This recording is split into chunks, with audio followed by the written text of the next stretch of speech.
सभी शिव भक्तों को प्रणाम और मेरे देवों के देव महादेव जी की जय जयकार। साथियों, आज की शिव कथा बहुत ही खास और जीवन को बदलने वाली है। अतः आज की कथा को दिल, ध्यान और मन लगाकर देखें अथवा श्रवण करें। एक बार की बात है कि माता पार्वती जी ने भगवान शिव से 3 प्रश्न पूछे। पहला प्रश्न, संसार में सबसे कोमल अर्थात नरम स्थान कौन सा है? दूसरा, संसार में शरबत से भी मीठा कौन सा पेय पदार्थ है? और तीसरा, किन आदतों के चलते इंसान निर्धन या फिर धनवान बनता है? तो इस तरह माता पार्वती जी के पूछने पर भगवान शिव ने उन्हें क्या उत्तर दिए, चलिए हम जानते हैं आज की इस कथा के माध्यम से। भक्तों, अगर आप इस वीडियो को प्रेम और श्रद्धा भाव से देखेंगे तो जीवन में आपको अपार सुख, शांति और तरक्की का मिलना तय है, क्योंकि भगवान भोलेनाथ स्वयं अथवा किसी न किसी माध्यम से अपने सच्चे भक्तों की सहायता अवश्य करते हैं। शिव महापुराण में सूत जी ने भी 16वें अध्याय में बताया है कि शिव कथा को सुनने, पढ़ने और समाज में साझा करने से व्यक्ति जन्म जन्मांतर के कष्टों और पापों से मुक्त हो जाता है तथा सुखमय जीवन बिताकर भगवान शिव के धाम को जाता है। इसलिए अगर आपको श्री महादेव जी से सच्चा प्रेम है तो कमेंट बॉक्स में कृपया यह बताएं कि देवों के देव महादेव के गले में विराजमान और सुशोभित भुजंग अर्थात नाग देवता का नाम क्या है, अर्थात उन्हें क्या कहकर पुकारा जाता है। मुझे आपके उत्तर की प्रतीक्षा रहेगी। तो चलिए कथा का शुभारंभ करते हैं। एक बार माता पार्वती और महादेव मृत्युलोक पर भ्रमण को आए। नंदी पर सवार भगवान शिव और माता पार्वती का वह रूप मेरी वाणी और शब्दों से एकदम परे है। पृथ्वी का अवलोकन करने और धरती की दशा व काल की गति को देखने के बाद वे वापस कैलाश लौट गए। कैलाश पहुंचने पर माता पार्वती ने महादेव से कहा, प्राणनाथ, मेरे हृदय में 3 प्रश्न उत्पन्न हुए हैं, कृपया उनका निवारण करें। भगवान भोलेनाथ ने कहा, हे प्रिय पार्वती, पूछिए, वे ऐसे कौन से 3 प्रश्न हैं जो आपको व्याकुल किए जा रहे हैं? माता पार्वती ने कहा, भगवान, धरती का अवलोकन करते हुए मुझे यह ज्ञात हुआ कि मनुष्य अपने आचरण को धर्म और शास्त्रों के अनुसार नहीं कर रहा है। विशेषकर मानव अपने माता पिता और बड़ों के साथ अच्छा व्यवहार नहीं करता। कुछ लोग जैसे तैसे सेवा करते हैं, कुछ उन्हें बहुत दुखी करते हैं और कुछ तो उन्हें उचित सम्मान तक नहीं देते। इसके अलावा धरती पर ऐसे भी अनेक मनुष्य हैं जो सुखी, संपन्न और कुशल हैं, जबकि कुछ लोग अत्यंत व्यथित और बेहाल हैं। इसलिए भगवान, मेरे ये 3 प्रश्न हैं जिनका उत्तर मैं खोज रही हूँ। कृपा करके मेरी समस्या का समाधान करें। इसके बाद माता पार्वती ने अपने 3 प्रश्न दोहराए। पहला, संसार में सबसे कोमल अर्थात नरम चीज क्या है? दूसरा, शरबत से भी मीठा और ऊर्जावान कौन सा पेय पदार्थ है? तीसरा, किन कारणों से इंसान निर्धन या धनवान बनता है? महादेव ने कहा, हे देवी, मैं आपको इन 3 प्रश्नों के उत्तर अवश्य दूंगा, परंतु कृपया आप सो मत जाइएगा और निद्रा को धारण मत कीजिएगा।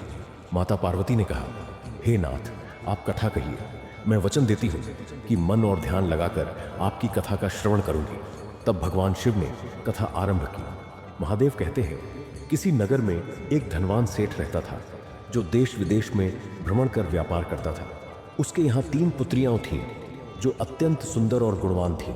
देखने में वे तीनों राजकुमारियों के समान लगती थीं। सेठ का जीवन सुख, शांति और अनुकूलता के साथ बीत रहा था। एक दिन सेठ को व्यापार हेतु विदेश जाना पड़ा। वह एक ऐसा देश था जहां सोना, चांदी और बहुमूल्य वस्तुओं की खानें थीं। जाते समय सेठ ने सोचा, क्यों ना लौटते समय अपनी पुत्रियों के लिए कुछ ऐसे उपहार लेकर आऊं जिन्हें वे जीवन भर याद रखें। ऐसा सोचकर सेठ ने सेठानी से कहा, मैं विदेश जा रहा हूं और चाहता हूं कि अपनी पुत्रियों के लिए सुंदर उपहार लाऊं। सेठानी ने कहा, अब हमारी पुत्रियां बड़ी हो चुकी हैं, उनकी इच्छाएं बदल गई हैं। बेहतर होगा कि आप स्वयं उनसे पूछ लें कि उन्हें क्या चाहिए। सेठ पहले बड़ी बेटी के पास गया और पूछा, बेटी, तुम मुझसे कितना प्रेम करती हो?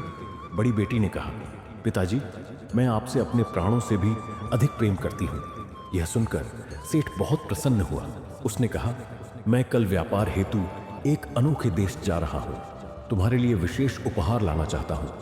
अगर तुम्हारी कोई इच्छा हो तो बताओ। बेटी ने कहा, पिताजी, आते समय मेरे लिए स्वर्ण और मोतियों से सजा आभूषण ले आइए। फिर सेठ मंझली बेटी के पास गया और वही प्रश्न पूछा। मंझली बेटी ने कहा, मैं आपसे भगवान से भी अधिक प्रेम करती हूं। यह सुनकर सेठ का सीना गर्व से चौड़ा हो गया। उसने उससे भी पूछा कि क्या लाना है। उसने कहा, अगर लाना ही हो तो मेरे लिए नवरत्न हार और सोने का गजरा ले आइए ताकि मैं उसे पहनकर रानी लग सकूं। फिर सेठ ने सबसे छोटी बेटी को बुलाया और वही प्रश्न पूछा। छोटी पुत्री ने कहा, पिताजी, मैं आपसे उतना प्रेम करती हूं जितना भोजन में नमक होता है, अर्थात चुटकी भर। यह सुनकर सेठ को बहुत दुख हुआ और वह क्रोधित हो उठा। उसने कहा, तुमने मेरी तुलना नमक से कर दी। तुम्हें अपनी बड़ी बहनों से कुछ सीखना चाहिए। छोटी बेटी ने विनम्रता से कहा, पिताजी, मुझे कुछ नहीं चाहिए। मैं बस यही चाहती हूँ कि आपकी यात्रा सुखद हो और आप सकुशल घर लौटें। लेकिन क्रोध और अज्ञान से भरे सेठ ने उसकी बात नहीं समझी और विदेश चला गया। लौटकर उसने बड़ी बेटी को हीरे मोतियों से जरा दर्पण और मंझली बेटी को महंगा नवरत्न हार और सोने का गजरा दिया। दोनों बहनें बहुत प्रसन्न हुईं। वहीं छोटी पुत्री शांत भाव से उन्हें खुश होते देखती रही। आगे की कथा में महादेव इन घटनाओं के माध्यम से माता पार्वती के तीनों प्रश्नों का गूढ़ उत्तर देते हैं कि सबसे कोमल हृदय होता है, सबसे मीठा वचन और प्रेम होता है, और धन दौलत मनुष्य के आचरण, कर्म और संस्कारों से आती है, और प्रसन्न देखकर उनसे भी ज्यादा खुश रहती। छोटी बेटी को पिता के कटु व्यवहार और उपहार न दिए जाने का कोई भी गम न था। वह हमेशा की तरह घर के कार्यों और भगवान महादेव की भक्ति में मग्न रहती थी। छोटी बेटी को इस तरह शांत, प्रसन्न और भक्ति में लीन देख सेठ ने उसे चिढ़ाने हेतु कटाक्ष किया। देखा, मुझे नमक बराबर प्रेम करने का नतीजा यही है कि मैंने तुम्हें कुछ भी नहीं दिया, और तुम्हारे इस व्यवहार के चलते निकट भविष्य में भी मैं तुम्हें कुछ नहीं देने वाला। बड़ी बहनों को वांछित उपहार देना ही पर्याप्त है। इस तरह समय बीतता गया और तीनों बेटियां बड़ी होने लगीं। एक दिन एक सुंदर, सजीला और लंबा चौड़ा नौजवान, जो उस राज्य का राजकुमार था, नगर में भ्रमण करते हुए सेठ के घर पहुंचा। सेठ ने उसका यथोचित सत्कार और सम्मान किया। उस समय सेठ की तीनों पुत्रियां भी आसपास ही थीं। राजकुमार काफी देर से उनके व्यवहार, चंचलता और क्रियाकलापों को देख रहा था। जाने से पहले उसने सेठ से कहा, हे सेठ जी, जितना मैं देख पा रहा हूं, आपकी सबसे छोटी पुत्री मेरे मन को भा गई है। उसकी सुंदरता और व्यवहार कुशलता से मैं अत्यंत प्रभावित हुआ हूं। मैं चाहता हूं कि आप अपनी छोटी पुत्री का विवाह मुझसे करके राजा साहब के समधी बने। राजकुमार के वचन सुनकर सेठ पहले थोड़ा हिचकिचाया, फिर बोला, राजकुमार, आपका प्रस्ताव सराहनीय है, परंतु मेरी एक दुविधा है। छोटी बेटी से पहले मेरी दो बड़ी बेटियां हैं। यदि आप चाहें तो मेरी बड़ी पुत्री से विवाह कर मेरी दुविधा दूर करें। राजकुमार सेठ की स्थिति समझ चुका था। उसने कहा, इसके लिए मुझे अपने पिता राजा साहब से बात करनी होगी। यदि उन्हें आपकी बड़ी पुत्री योग्य लगी तो वे इस रिश्ते के लिए सहमत हो सकते हैं, और परीक्षा के पश्चात मैं आपकी पुत्री को सुरक्षित वापस आपके पास छोड़ दूंगा। सेठ और सेठानी ने विचार विमर्श कर बड़ी पुत्री को राजकुमार के साथ भेज दिया। महल पहुंचकर राजकुमार ने बड़ी पुत्री को एक अत्यंत सुकोमल, आरामदायक और मुलायम बिस्तर पर बैठाया। दासियों ने उसकी खूब सेवा की और उसे विशेष फलों व मेवों से बना मीठा और स्वादिष्ट शरबत पिलाया। कुछ समय बाद राजकुमार ने उससे दो प्रश्न किए। पहला, क्या आपने आज से पहले इतना मुलायम और आरामदायक बिस्तर देखा या उस पर शयन किया है? दूसरा, क्या आपने आज से पहले इतना मीठा और ऊर्जादायक शरबत पिया है? बड़ी बेटी ने कुछ सोचकर दोनों प्रश्नों का उत्तर ना में दिया। यह सुनकर राजकुमार ने कहा, हे देवी, आप परीक्षा में विफल हुई, अतः आप हमारी पत्नी और इस राज्य की वधू नहीं बन सकती। और वचन के अनुसार उसे सम्मानपूर्वक वापस उसके पिता के घर छोड़ दिया। फिर सेठ ने मंझली पुत्री को भेजा। उसके साथ भी वही सब दोहराया गया। उसने भी दोनों प्रश्नों का उत्तर ना में दिया। राजकुमार ने उसे भी परीक्षा में विफल बताकर वापस भेज दिया। अब राजकुमार ने सेठ से छोटी पुत्री को ले जाने की अनुमति मांगी। सेठ ने अनमने मन से उसे भेज दिया।